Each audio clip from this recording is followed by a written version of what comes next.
Good morning, good afternoon. Good morning, good afternoon, everyone. Welcome to our February GeoHealth webinar. As we witness unprecedented weather events around the globe, understanding the intersection of climate change, extreme weather, and public health has never been more critical.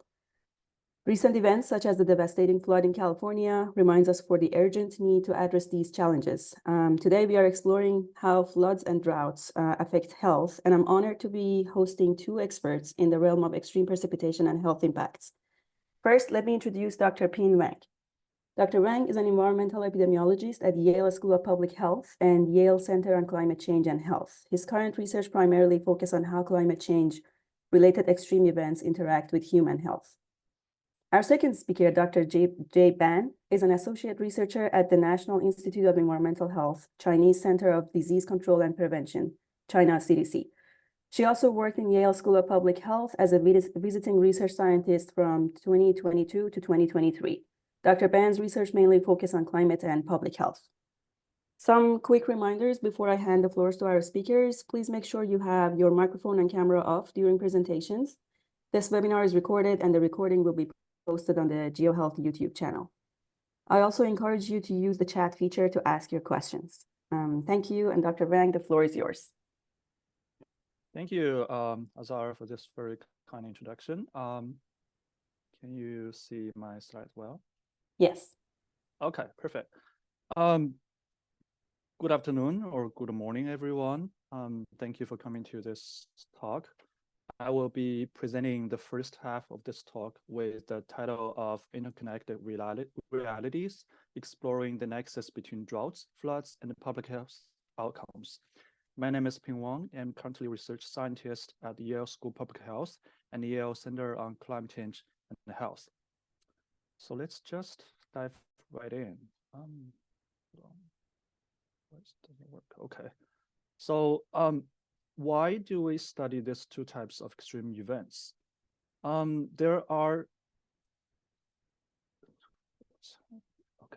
There's increased risk of drought with climate change, but we still don't have any consensus on its definition.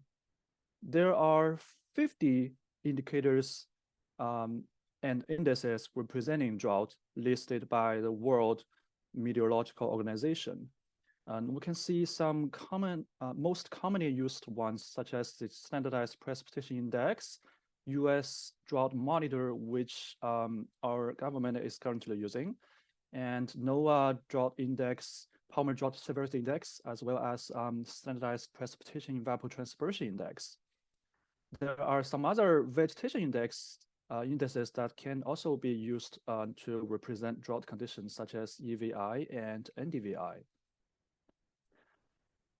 Furthermore, according to the World Nations, the drought is the deadliest extreme events during 1970 to 2019, and by 2050, 3/4 of the world's population may be affected by drought.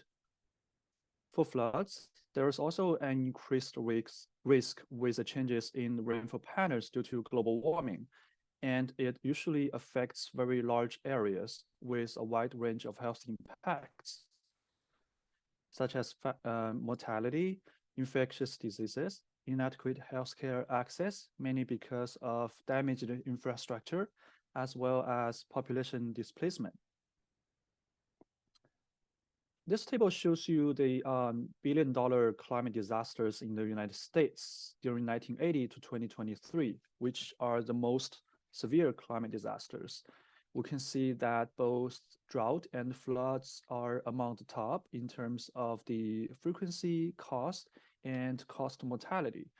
We don't have the statistics in low and middle income countries, but it's reasonable to assume much larger numbers. So this first part is about the association between drought, floods, and diarrhea among children. So why diarrhea? Diarrhea is the second leading cause of death and one of the leading causes of malnutrition among children younger than 5 years old. Despite its declining trend over the years, the WHO still estimated that in 2050, climate change could be responsible for over 32,000 additional diarrheal deaths globally among children younger than 15. Before our study, there had been very limited evidence on the association between drought and diarrhea among children globally. And previous studies all used a simple drought indicator representing water supply deficiencies, such as very limited precipitation. And no studies had used an advanced drought measure to investigate its negative impact on diarrhea. Furthermore, we didn't have any knowledge on the modifying effect of water, sanitation, and hygiene practices in this association. For floods, in 2016, a systematic review summarized all individual analysis on the association between floods and diarrhea. Although no studies found a negative relationship, 6 out of 25 didn't find any significant results. 4 years later, the same team conducted a meta-analysis and found that the pooled association was not statistically significant, although the point estimate was relatively strong. So most previous studies evaluated single or multiple flood events in a single location. And furthermore, we didn't have any knowledge about whether there is any combined effect of drought and floods, aka compounding effect. So our health data came from the Demographic Health Service Program.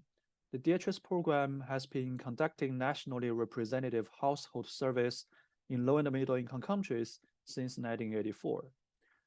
It covers a wide range of health topics such as family planning, maternal and child health, malaria, nutrition, and environmental health. Most of the surveys were conducted in Latin America, Africa, and West, South, and Southeast Asia. The darker the color, the more surveys there are in a country. So this map shows you an overall idea about what countries we included in our analysis and what the diarrhea prevalence looked like in these countries. So each mother was asked whether each child had had diarrhea in the 2 weeks before the interview. So we used 141 surveys conducted in 51 low and middle income countries. But why low and middle income countries? They have lower socioeconomic status, and they are more likely to experience potentially greater health impact from climate change because of undernutrition and inadequate access to healthcare.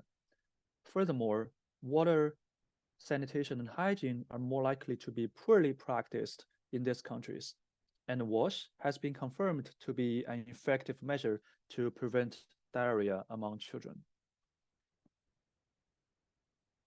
So we measure drought by the standardized precipitation evapotranspiration index SPEI during 1990 to 2019, calculated as the difference between water supply, which is precipitation, and water demand, which is potential evapotranspiration, using the monthly average meteorological records from ERA5 land at a spatial resolution of about 10 kilometers. We calculated drought using the Penman-Montes equation at a timescale of 6 to 24 months to best capture its long-term effect. The timescale means the period of time in which we use the meteorological parameters to calculate the SPEI. For example, we use the climatic variables in this month and 5 months before together to calculate the SPEI at the timescale of 6 months for this current month. So it's still a monthly indicator, but it incorporates the climate variables in a certain amount of previous months. Then we can categorize this SPEI into mild and severe drought based on the values of the SPEI and the definition by medial Swiss, using the thresholds of minus 0.5 and minus 1.3.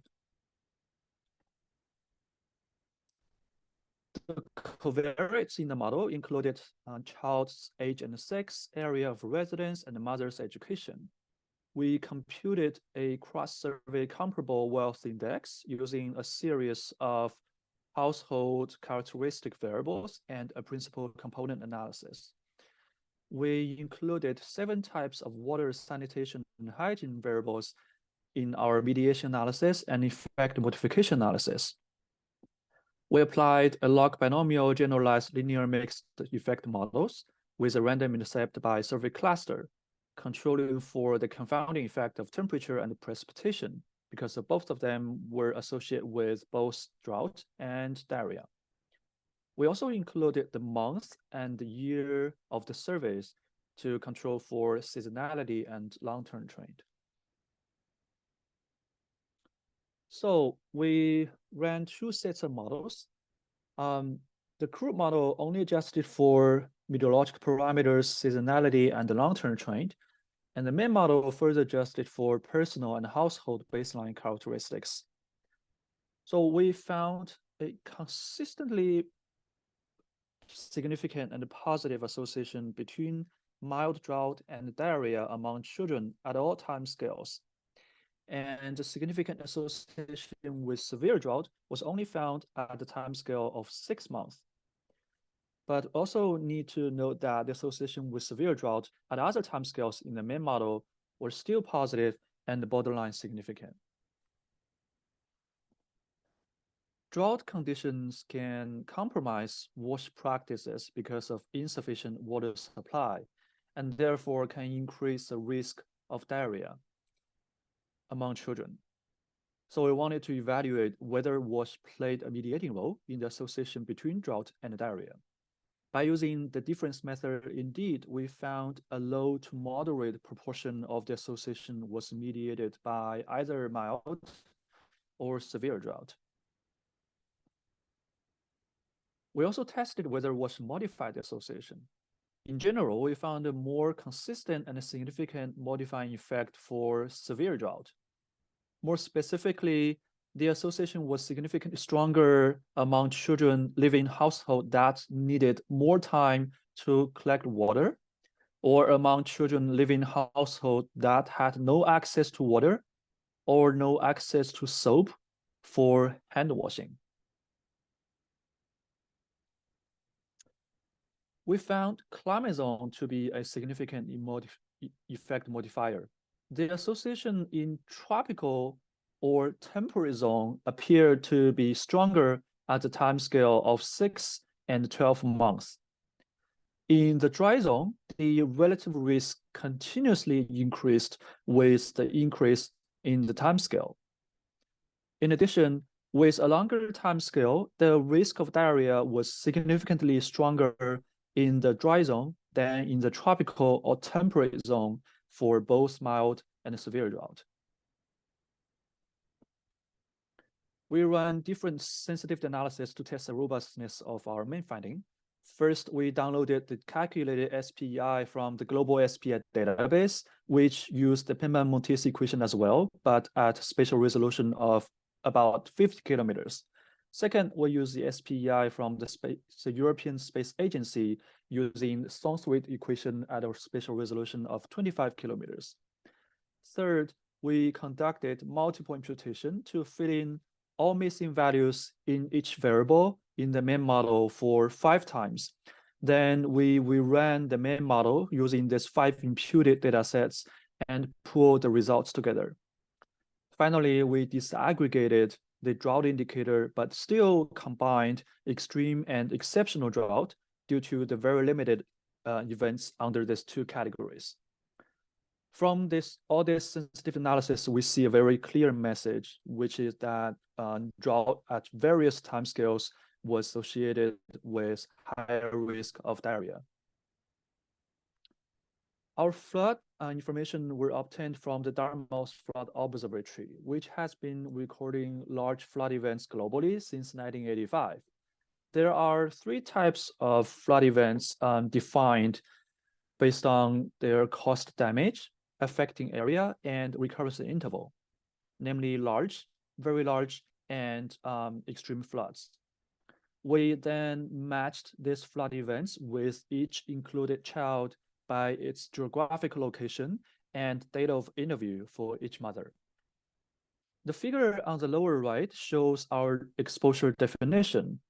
For example, we defined exposure to floods at a lag of 3 weeks if the date of interview was between the 2nd week and the 3rd week after flood started.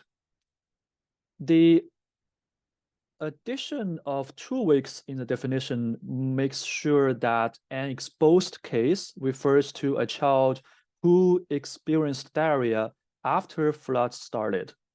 We use this very strict criteria due to the 2-week reporting window of the survey question, because we don't know on which day exactly the child had diarrhea during that 2 weeks period. So basically, we use the same model structure as in the drought analysis, but we remove temperature from the main model. We still control for rainfall because it was associated with both floods and diarrhea.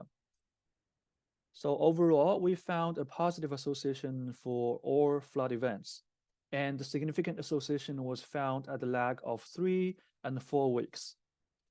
If we look at the cumulative effect, the significant effect can be found from the 3rd week until the 8th week after flood started. And the strongest association was found at lag of 4 weeks. The figure on the right shows the effect modification by the duration and severity of these flood events. The asterisks mean significant difference between estimates. So basically, we found that the association was significantly stronger for floods lasting for more than 2 weeks, which are the red bars in the upper right, and statistically significantly stronger for extreme floods, which are the dark blue bars in the lower right, particularly for the cumulative effect. Since we have already found an adverse impact of drought on diarrhea in children in our previous analysis, we also wanted to know whether exposure to drought before exposure to floods would make things worse. So this is the main innovation of this study. I created a 3-level composite indicator representing the combined effect of floods and drought. First, non-exposure to floods. Second, exposure to floods, but non-exposure to prior drought. And third, exposure to floods and exposure to prior drought. The blue bars are the association with flood exposure with prior drought. Their mean estimates were notably higher than the means of the green bars, which are for flood exposure without prior drought. Furthermore, we can see that the compounding effect of drought on floods are actually varied by drought timescale. For example, we found the significant difference between estimates of flood exposure with and without prior drought only at a lag of 3 weeks. For 6 months drought, we observed the significant difference between estimates from the 3rd week until the 6th week after flood started. However, if we look at the 12 or 24 months drought, we found the difference between estimates to be significant across all lag periods. We also performed multiple sensitivity analysis, such as incorporation of mean temperature, removal of precipitation, and multiple imputation, as I mentioned before, as well as the inclusion of sampling weights from the DHS dataset. So the removal of precipitation weakened the association a little bit, and the association at the lag of 3 and 4 weeks became borderline significant. Otherwise, in other sensitivity analysis, our main findings still stand. So some take-home messages. We found a positive association between drought and diarrhea at all time scales, and that association was modified and mediated by water, sanitation, and hygiene practices. We found a stronger association at a shorter time scales in tropical or temperate zones, but at longer time scales in dry zones. For floods, we also found a positive and significant association from the 3rd week until the 8th week after floods started. And that association was dominated by longer floods and by extreme floods. And prior drought before floods significantly aggravated the negative impact of floods on diarrhea among children. There are several plausible mechanisms for these two types of associations. First, drought can cause decreases in both quality and quantity of surface water or groundwater, which can result in the concentration of diarrhea pathogens. Drought also intensifies groundwater pumping, particularly for agricultural areas, because of limited water supply, which can further contribute to groundwater depletion.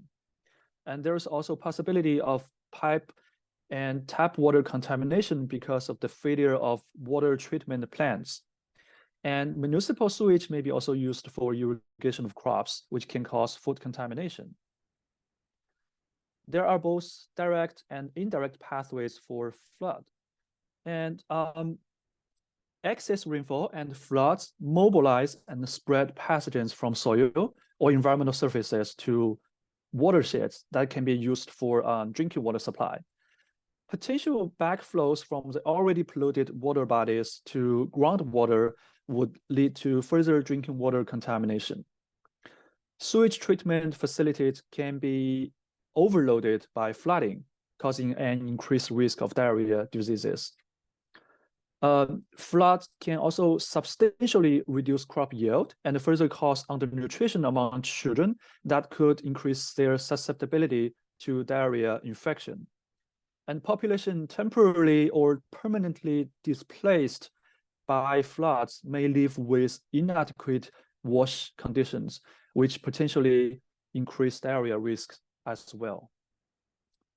So that's all for my talk. And our papers have been published already on JAMA Pediatrics and Nature Communications. You are more than welcome to read it if you are interested in more details. I want to take this opportunity to thank our collaborators and our founder, which is Reckitt Global Hygiene Institute. And more importantly, thank you everyone here for listening. I'm happy to take any questions. Thank you, Dr. Wang, for the great presentation. We will switch to our next presenters and then we'll leave the questions at the end. Thank you so much. So our next presenter is Dr. Jay Ban.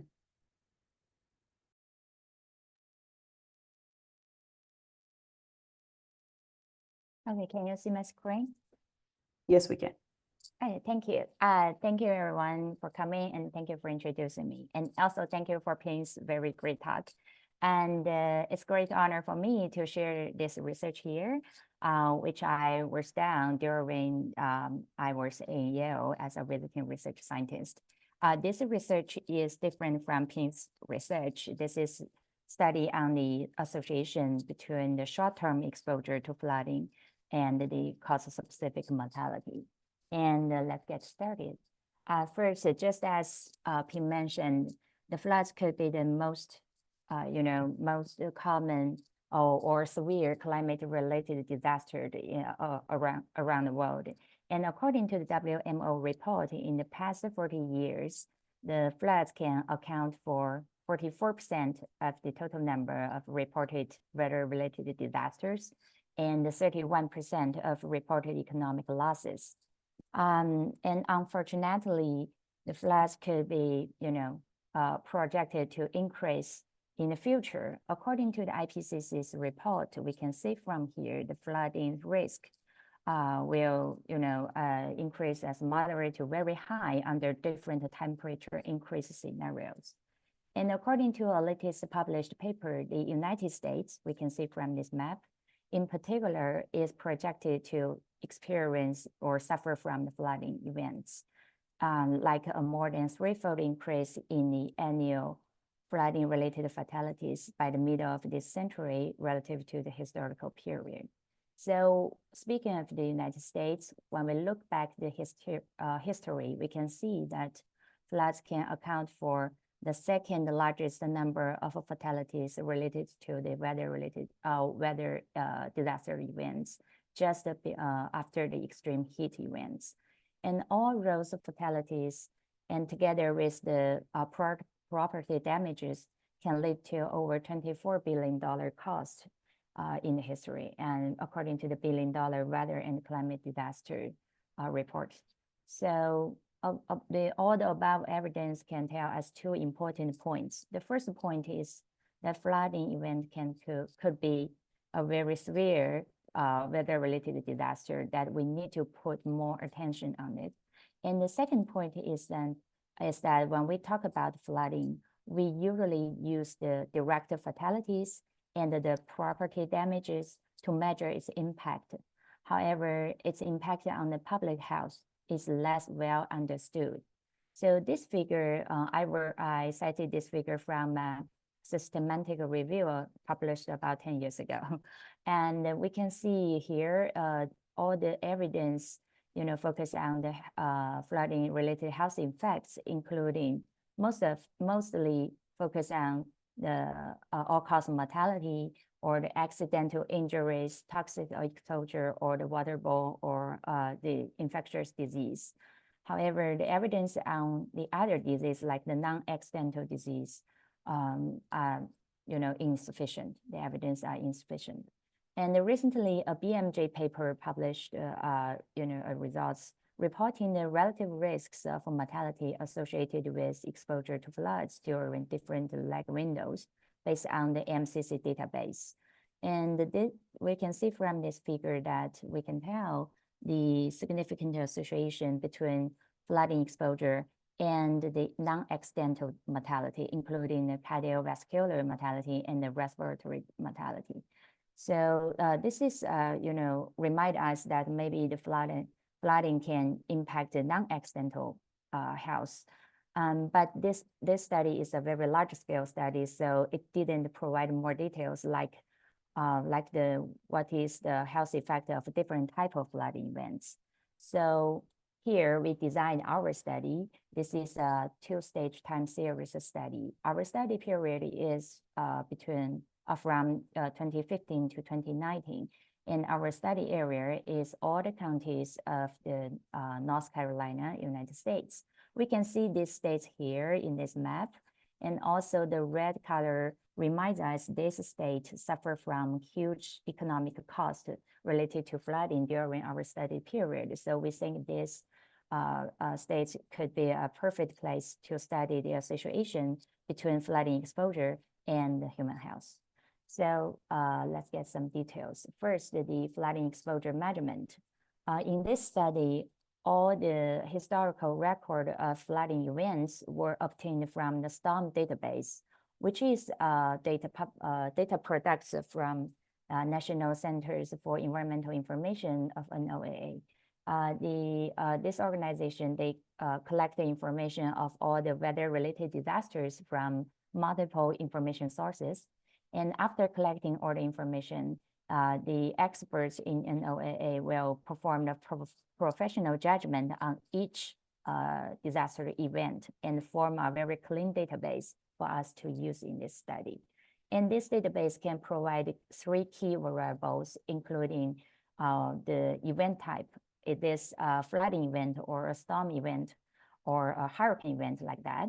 And the second is the start and end date and time of the event, and the start and end location of the event. So based on these 3 key variables, we can identify each day during our study period a flooding day or a non-flooding day.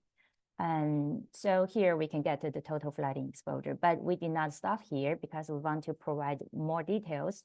So we further divided our flooding day into 2 different categories. The first category is just from the STORM database. They have 3 main flash events, flood events, including the flash flood, which is a sudden flow, happen usually in 3 to 6 hours after extreme rainfall or other reasons. And the water will go into the dry area very fast, and it results in sudden water level rise, and that poses a threat to human life. And non-flash flood, this is a type of a longer term event which is relative to the flash flood. And the other is the coastal flood. This kind of a flood only occurs in the coastal area. So besides of this category, we also classify the flooding day into, according to their duration, into one-day flood and a multiple-day flood, which lasts at least for 2 days. And so here we can get the total flooding and the different type of flood. So here I present this map showing the spatial distribution of all the flooding days we identified in this study. We identified in total 1,017 flooding days, and most of them are non-flash flood days and flash flood days. And there are a small number of coastal floods only occur around the coastal area. And from this map, we can, we can observe that almost, the flood events can occur across all the counties in the North Carolina, in this state, except for two counties. So this is the spatial distribution. And then I also present the temporal distribution of flooding days. We can see from this figure that the floods can occur in each month, but concentrate in September and October. And there are comparable numbers of flash flood and the non-flash flood, but there are more multiple day flood compared to the one-day flood. So here are all about the exposure measurement. In this study, our health outcome was measured by daily county level count of deaths. We included 6 different causes of mortality, including the total mortality, accidental mortality, and the non-accidental mortality. And we focused on 3 diseases, like including cardiovascular disease, respiratory disease, and mental disorders. And in total, we included 446,000 total deaths in this study, and most of these deaths are non-accidental deaths. So based on the flooding exposure and our health outcome, we performed a 2-stage time series analysis in this study. In the first stage, we built up a generalized regression, a linear regression model based on Quong-Poisson distribution for each county. And in this model, our exposure interest is a binary variable, representing whether day T is a flooding day or not, or a non-flooding day. And then we also control temperature, precipitation, time trend, and day of the week. And in this stage, we will get the association between flooding exposure and the mortality for each county. And in the second stage, we applied a random effect meta regression model to generate the overall associations between flooding exposure and the mortality based on the county-specific estimates. And all the results are reported as relative risks with their confidence intervals. So here I will present you the main results. First, this is a general association between total flooding exposure and the 6 cause-specific mortality. This figure can tell us 2 important points. The first point is that we observed the significant association between flooding exposure and all the 6 causes of mortality. That means the flooding may impact on different causes of mortality. And the second point is that we can observe different lag window for different causes of mortality. For example, for total, non-accidental, and cardiovascular disease deaths, we can observe the health effect from leg 0 to leg 0 day to leg 2 days. And well, for the accidental respiratory disease and the mental disorder, we can observe the health effect from leg day 0 to leg day 7. So we can tell the difference between the association among different causes of mortality. So this is the general association. And to provide more details about this association, we conducted some subgroup analysis. First, for different subpopulation, like male versus female, younger people versus older people, and non-Hispanic white people versus non-Hispanic Black people, we perform subgroup analysis for the total accidental and non-accidental deaths. However, from this table, you can see that in our database, we also have the data for non-Hispanic others and and the Hispanic group. But however, we cannot take them into the subgroup analysis because of the small sample. And we also want to explore the health effect of different type of floods. So we do the subgroup analysis for different type of flood, including the flash flood versus non-flash flood, and one-day flood versus multiple-day flood for all the 6 causes of mortality. So next, I will show you the main results. The first is the association between flooding exposure, total flooding exposure, and the subpopulation mortality. Actually, from table 2, we can see that the flooding exposure is significantly associated with total deaths, non-accidental deaths, and accidental deaths for all the subpopulation groups. However, what is interesting is here, I highlighted it in this rectangle. We observe a significantly higher risk for the non-accidental deaths in the younger group. However, we also observed a significantly higher risk for the accidental deaths in the older group. So it is surprising and interesting because generally speaking, we may expect a higher risk for non-accidental deaths in the older group. However, in this study, we found the younger group present higher risk. In our opinion, there may be 2 reasons. First, because the non-accidental deaths may include in the respiratory deaths and the mental disorder, which appear to be more pronounced in the younger group, so may lead to a higher non-accidental deaths in the younger group. And the other reason is that when we considering the older group, because the older person may have higher rates of chronic illness, they may have the routine medication or health care. So this may prevent them suffer from higher non-accidental deaths. This is maybe the possible reason. And but because of the older people have a lower mobility and higher vulnerability, so they still have a higher risk for the accidental deaths. So this is the result for the subpopulation mortality. And then we can see what happened to the subtype flooding events. Here, this figure indicated the relative risk between different types of floods and the 6 cause of specific mortality and their attributable deaths. So from here, we can see that the one-day flood and the multiple-day flood, they may have comparable, they are comparable in terms of risk. But the multiple-day flood can have much higher attributable deaths. The number here may be 139 versus 62. So maybe a flood with longer duration could bring more like the disease burden. But for considering the flash flood and the non-flash flood, we have some more interesting results here. We can see that they are comparable in terms of risk. And even the non-flash flood may have a little higher risk for the accidental and the respiratory disease mortality. So this is interesting because that generally we always are worried about a flash flood, which is very acute and very fast water flow into the dry area, and they make people feel very scared, and we perceive the higher risk for flash flood. However, from our study, we can see the non-flash flood, which is maybe more gentle than the flash flood, but also can bring higher risk. So this is the result for the subtype flooding association.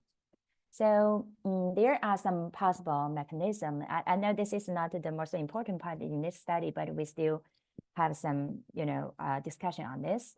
For the flood events, during the flood, there are the damage of infrastructures or disruption of Medicare, or there are disaster strengths, and all this will directly, induce the accidental deaths like drowning and the poisoning and something like that. And also the disruption of medical care may lead to, induced mortality risk for the respiratory disease, mental disorder, or cardiovascular disease.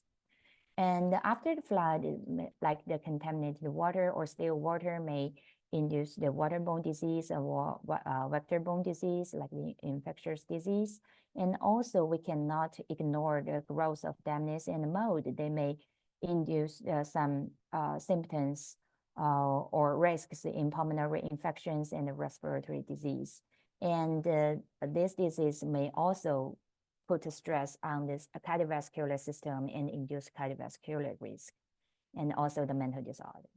So this is all about this, the main content of this research. And in summary, there are 3 take-home messages. The first is our study found a wider impact of flooding on public health. Not only the accidental deaths or injuries, flooding can also be associated with the increased risk of non-accidental mortality. And the second is that the flooding with longer duration may bring higher risk. So, and the third is that maybe different people can, respond differently to the flooding risks. So all those 3 messages can support the actions coping with flooding emergency. And this study also have limitation because this is a time series study, so we cannot avoid the exposure misclassification. We neither can control individual level confounders. However, to me, I think the most important limitation is that we cannot do enough subgroup analysis like the coastal floods. This is a very severe flood type and can threaten human life, but we cannot provide the results for this kind of floods because of the limitation of sample size. And so as far as I know that Dr. Chen's group, they are now working on larger scale flooding research. In that research, they expand the study area to all the counties in Western and the Eastern US. So, and they also expand the cause of mortality into different subtype disease. So I'm really look forward to that paper get published, and then we can get broader recognition of how flooding can impact human health. So I want to say thank you to all the co-authors of this study, especially Dr. Chen. He encouraged me to do this research, and also Carolyn, Yi-Chun, and Chen Yi, they, contributed big effort to this research. And I also thank the support from the Lee Foundation Climate Change Fellowship Program. And thank you all. Any questions and suggestions are warmly welcome. Thank you very much. Okay. Well, thank you both for great presentations. And we will open the floor for questions. Yes, we have Wenli, do you want to unmute yourself and ask your question? Yes. Can you hear me? Yes. Yes. Thank you very much for those very wonderful presentation. I have a question. So do you consider also adjust for the relative humidity or absolute humidity in the model? Because you explore the flooding or drought is high correlated with the relative humidity. And the previous study also found that non-optimal relative humidity is associated with some adverse health outcome. We didn't, but that is really a good question. We sort of suspected the correlation between temperature and relative humidity, but if we want to do it, it's better to use the specific humidity or absolute humidity, or just dew point. Maybe some better measures to incorporate in the model. But yeah, we didn't include that in the model. Yeah. Thanks. Yeah. May I ask another question? Yeah. I have a question for PA. Yeah. For your very wonderful 2 studies, so did you use the data from the DHS program? right? Yes, DHS. Yes. So I know for the DHS, so we can uplift for those data for free. So I have a question: how can we get those exposure data? For example, air temperature, drought, flooding, or air pollution data. It's a lot of questions. That's the environmental data. It's a different source. It's not from the DHS. As I mentioned, we got that from the ERA5. ERA5 is a global meteorological data set. So it has a global coverage. If you want to do the US studies, you can also use like DayMed or another. There are plenty of meteorological data sets that can use. Air pollution, we didn't include that in our analysis, but there's also some publicly available data sets for use. I mean, globally. Yes. Yeah, great. Thank you. So, yeah, sorry, I have a question. So for your study, do you also consider to do some effect modification for the air temperature and air pollution? For example, high air pollution or low air pollution? Do you do some? We didn't include air pollution in our analysis, but for temperature, there seems for me, I don't really think of a reason that the temperature can modify the association, probably, but yeah, it can confound the association. So possibly it can modify the association between drought and diarrhea. But yeah, that's a good suggestion. Yeah. Yeah. Thank you. Yeah. Thank you. Any other question for Dr. Ben and Dr. Wang?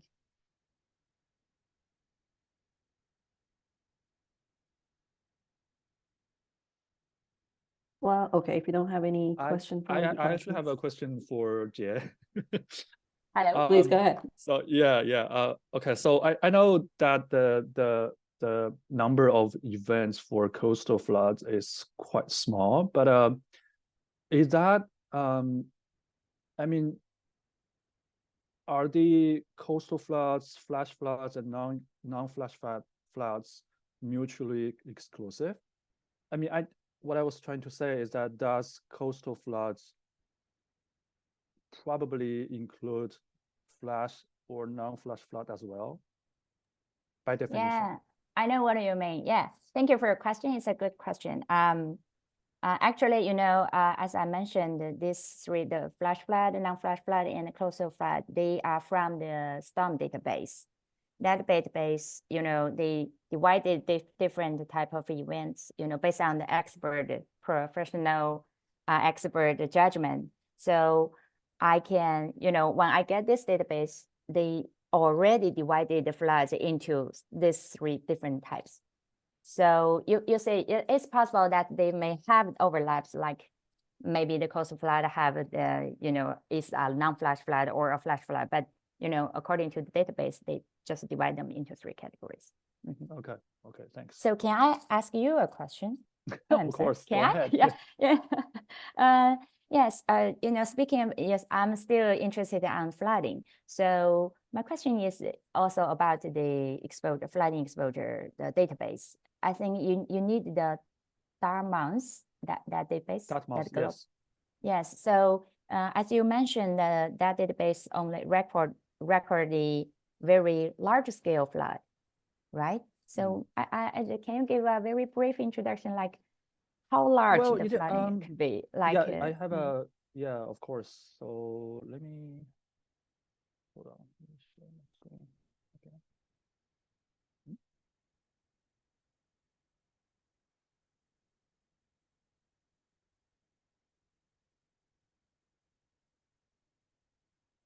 So they have the definition of different types of floods.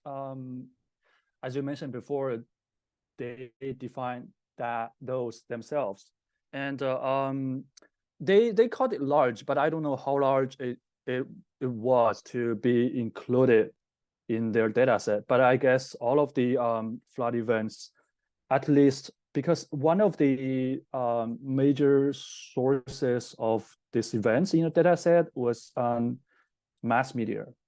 So I guess any flood event that caused major, like significant mortality or morbidity anywhere in the world will be included in this data set.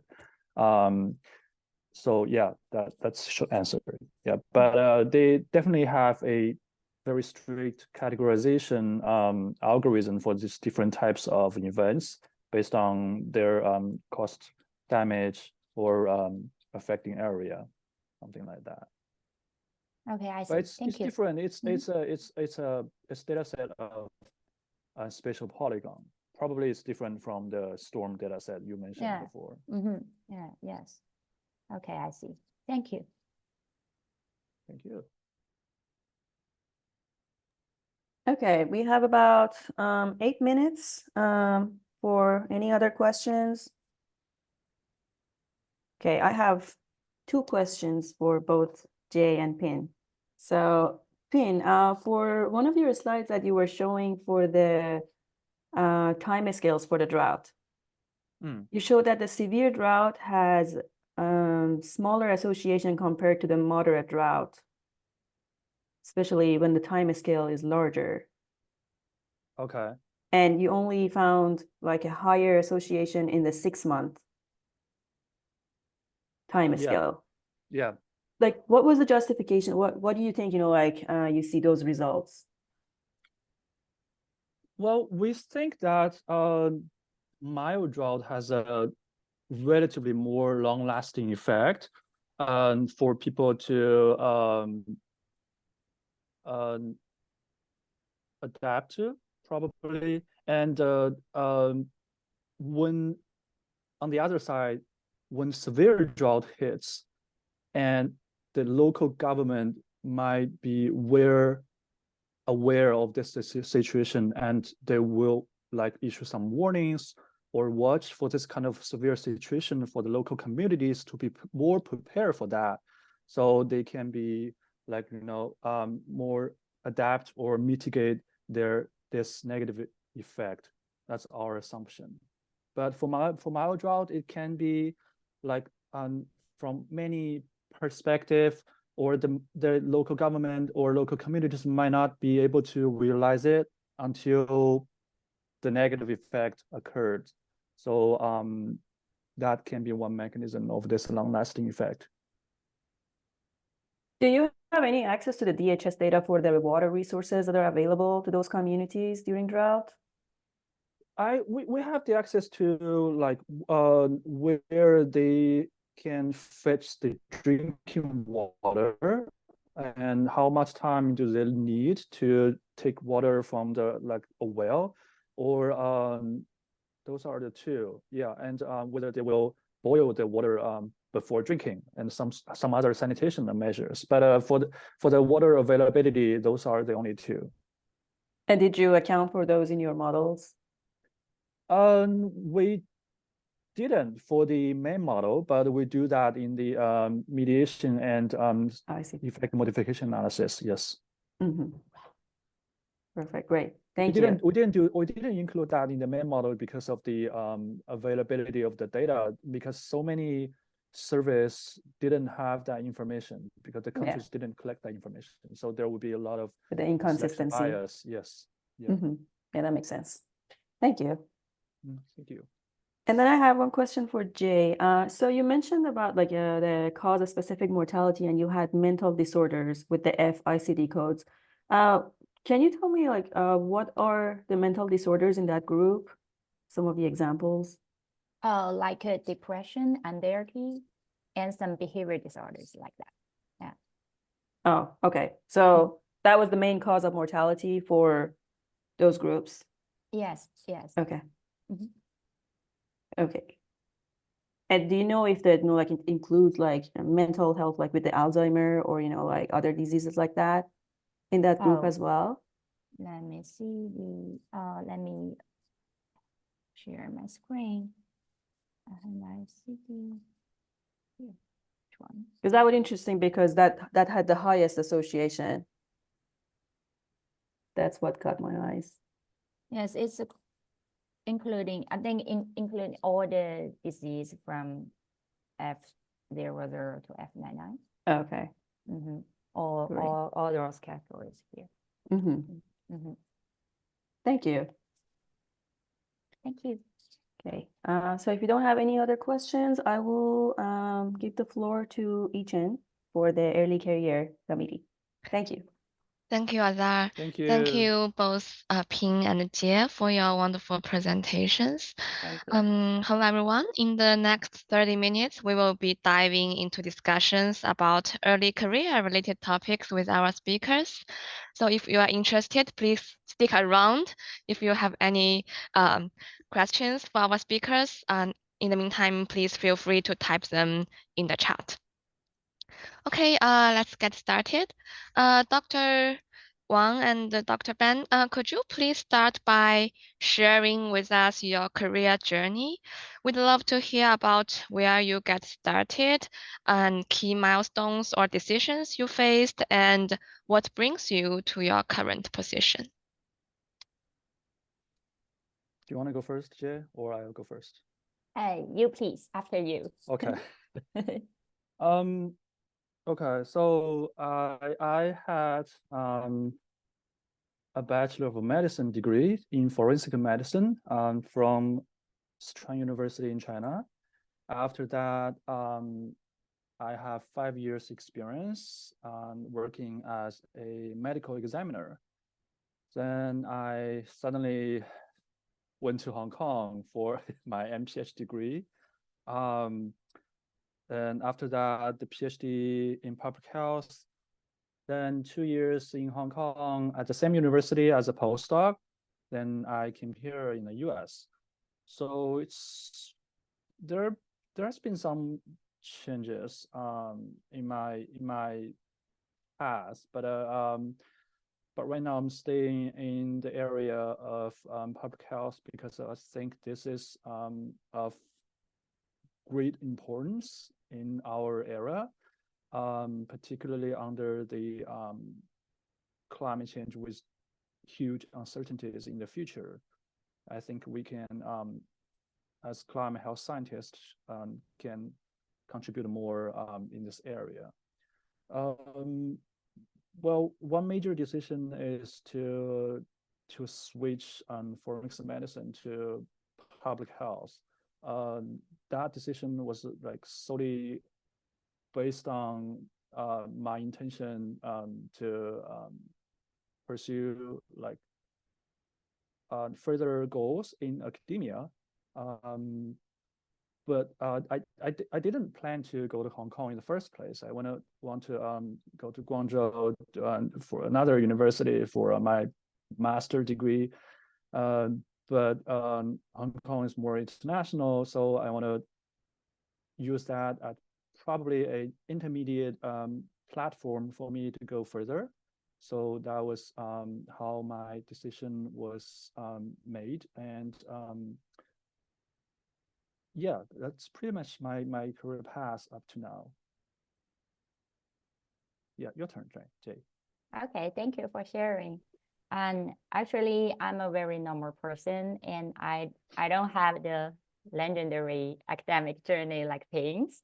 And but I'm very fortunate that I know from since I was in university, I know I love doing research. So I think this is very, one good thing for me. And I think it started in the third year in my university. I joined a questionnaire survey. I joined a research project. And what should I do is to do a face-to-face, questionnaire survey. And I am the investigator, right? And my job is to talk to the participants and record their answers. And from that project, I find that so much fun in this project because I do I just talk to them and I record what they were talking and I transfer their answer into database. And I link this database to other variables or other data, and I run some models and to see their connections. And saying this process is so much fun, and I really enjoy that. So from then on, I think, yes, I love doing research. So that is a good start. And then I keep, doing my master degree and PhD degree. And also I went to US as a visiting scientist, research scientist, and to, further to get me, trained, get a fully trained so in this career. So and another milestone is also formally confirmed to go the research road is that after I graduate from my master degree, I get I started a job search and I get 3 offers. The first offer is from a company, and the second one is from an institute for like environmental impact evaluation to do that kind of a routine project. And another is my institute, the National Institute of Environmental Health. And when I need to, make a choice, make a decision, and I think at that moment, I think the company is so boring. I don't like it, although it has a very high salary, but that is not my destination, I think. And for the Institute for doing evaluation, I think this may be more boring. I think maybe in the future, I will do the same work every day. That is very boring. So I did not choose that one. And I think for the Environmental Health Institute, that is very interesting. And I can use what I learned in the past and also learn something new and get new challenge. And it's also doing research about environmental health. So I make that decision. So I think it's pretty, important to know what you are loving at the first start, and you can have a very, happy journey in academic world. That. And thank you. Thank you both for sharing your career journey with us. It's truly inspiring. And you both have incredibly busy schedules. And we are wondering, how do you manage work-related stress and maintain a work-life balance?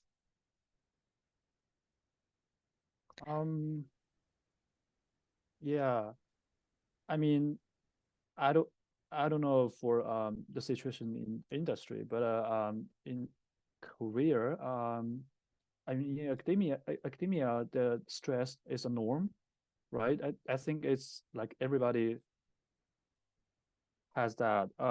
Either it's publication stress or career development stress or just your graduation or study progress because you are stuck in some sort of coding process for like 2 weeks and you still don't have any progress on that.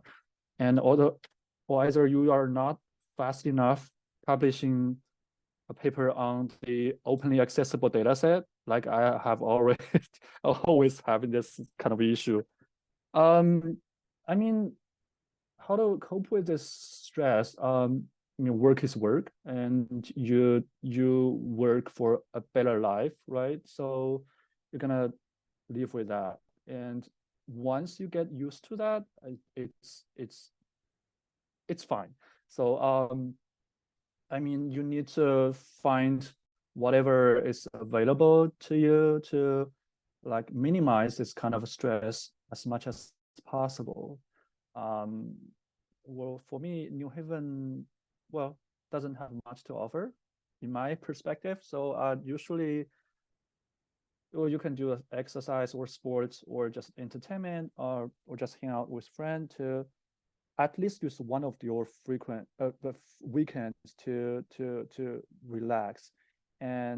But I have been too pathetic to always think of the work on the other day of weekends, like I need to work on Sundays. But usually that works fine for me, as long as you can get enough time to relax. And I guess you just need to get used to it, and this will be a regular situation for the rest of my life. So I have to. Yeah, humans are very flexible in terms of adaptation. So I guess you'll be fine. Okay, I agree with P.